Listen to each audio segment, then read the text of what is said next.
tumeona tuwaite hapa kwa uchache wetu, pengine kuanzia baadaye watu wataweza kuwa wengi zaidi, lakini tukasema tuwape hii briefing kwanza. Tarehe 18 mwezi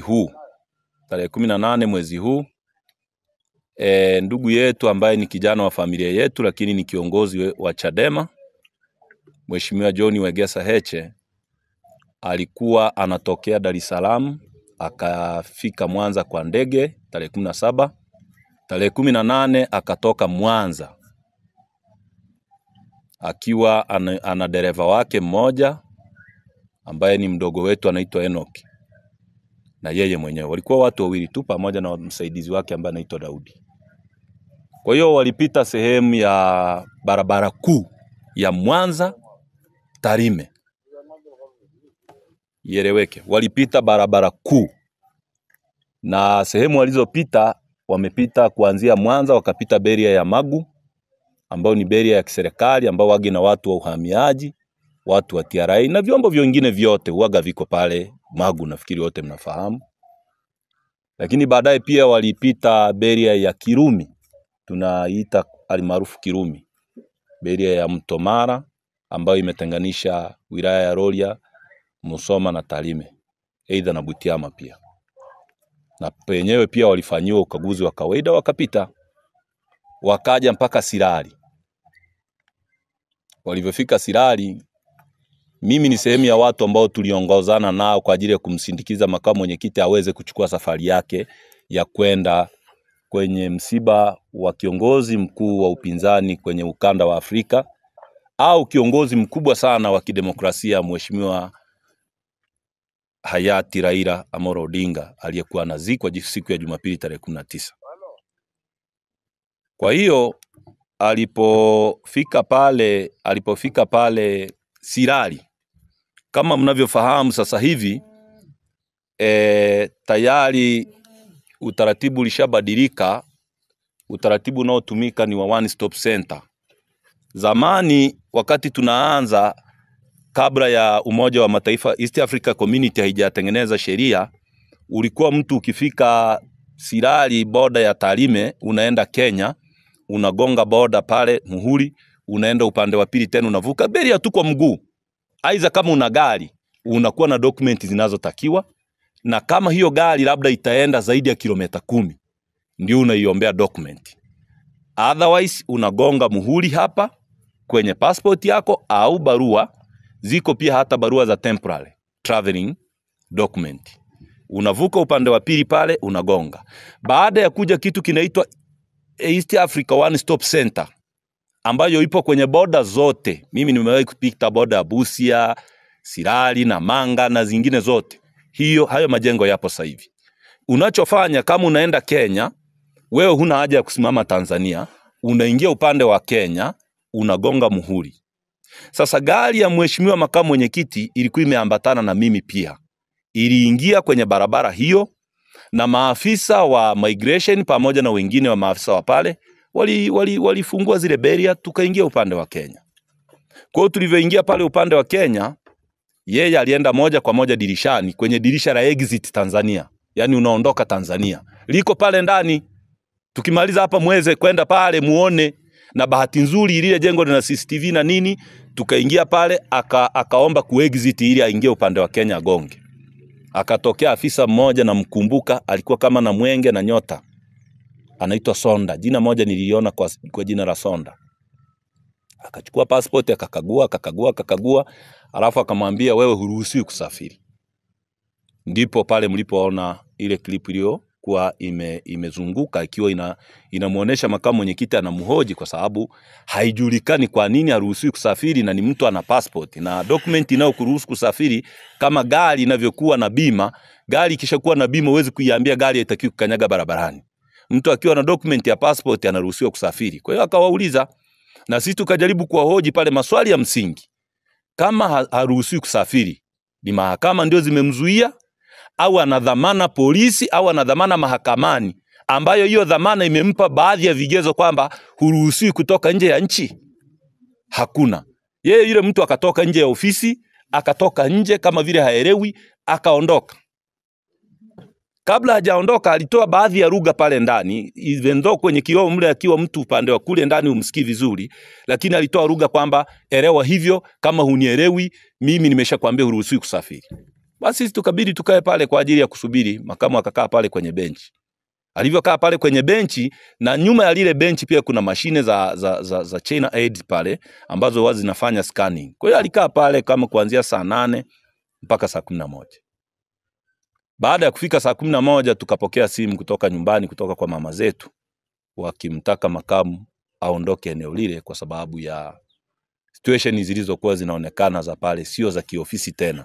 Ilikuwa inaonekana kama sasa ni uvamizi tumefanyiwa, na hairuhusiwi tena hata mtu kupewa hata pasipoti yake. Kwa hiyo muda wote ambao alikuwa pale ndani, kwa kifupi ni kwamba alikuwa anasubiri pasipoti yake aweze kurudi Tanzania kama ameshindikana kusafiri. Lakini mimi niliongea na yule afisa mimi mwenyewe. Nikamwambia, bwana, busara za kawaida zinakutaka umpe huyu mtu document kwamba nimechukua pasipoti yako na wewe unatakiwa urudi Tanzania. Sababu mpaka saa 7:30 au saa 7:59 huyu mtu hakuwa na wito wowote popote kwamba unatakiwa popote ukaripoti popote kituo cha polisi au hata migration. Kwa hiyo kilichoonekana pale ni muendelezo wa matukio ambayo siku hizi yanafanya kazi, kwamba kunyanyasa watu, kuumiza wenzako ni staili nyingine mpya kwenye nchi yetu kwa ajili ya kusaidia watu aidha kupata vyeo vikubwa au maisha yao ambao wanahisi kwamba wanapata kwa sababu ya mambo hayo. Kwa hiyo tukaangalia lile tukio, busara zikatutuma kwamba makamu mwenyekiti aweze kuondoka pale. Kwa kweli alipoondoka, kwa sababu wale watu walikuwa wamesha create tension wenyewe kama kawaida yao, wananchi walikuwa pale nje wengi. Kwa hiyo wale wananchi waliondoka naye pale kwa mguu, lakini baadaye alichukua njia ya kawaida ya mguu akarudi nyumbani. Kakaa hapa, baadaye tukamkabidhi gari akaenda Dar es Salaam. Nyuma ya kuondoka kwetu, dereva aliyekuwa na gari alitakiwa aondoe gari pale na avuke arudi Tanzania. Kilichotokea, dereva alifanywa fujo na kuvamiwa na lile gari likaharibiwa, gari likavutwa na kupelekwa polisi Tarime. Mpaka sasa zikiwemo nguo zake, mnaweza mkaangalia jinsi watu walivyo na roho mbaya. Hata nguo za mtu za kuvaa wamechukua zote, mabegi wamechukua, vitabu vyake vyote wamechukua, na gari ile yenyewe imeharibiwa, iko kituo cha polisi Tarime. Mnaweza mkaona jinsi ambavyo nia ovu katikati ya watu wale ilikuwa kubwa. Na wale watu walipokuja, mimi niliwasiliana na baadhi yao kuambia, jamani, hapa hekima zinataka nini? Hapa huyu mtu yuko tayari hapa na alikuwa anahitaji huduma ya kusafiri. Kama amezuiliwa, hatuna haja yenyewe kujaa hapa sana. Pointi inayotakiwa hapa ni ninyi kurelease tension hapa na huyu mtu aweze kuondoka. Sasa alivyofika Dar es Salaam tarehe 21, jana tarehe 20, jana tarehe 21, jana juzi tarehe 20, jana tarehe 22 alikuwa anaenda mahakamani kama kawaida. Kwa hiyo yeye aliondoka hapa tarehe 19 ile. Tulimuondoa hapa, aondoke hapa arudi kule Dar es Salaam. Kwa sababu tuliona hakuna haja ya kuondoka, ya kuendelea kuwa eneo hili, na hajapata wito wowote kwa sababu ndani ya simu zake au hata kupitia chama kwamba huyu mtu anatakiwa kwenye ofisi za immigration au polisi. Tarehe hiyo 18 hakupewa wito mwingine wowote isipokuwa kunyang'anywa pasipoti yake. Na kuna baadhi ya watu ambao mimi nimewasiliana nao kwa message kuwaulizia, ikaonekana kabisa kwamba hata wao wanashangaa ilikuwa kuaja afisa huyo wa migration kuchukua passport ya mtu na kuikatalia.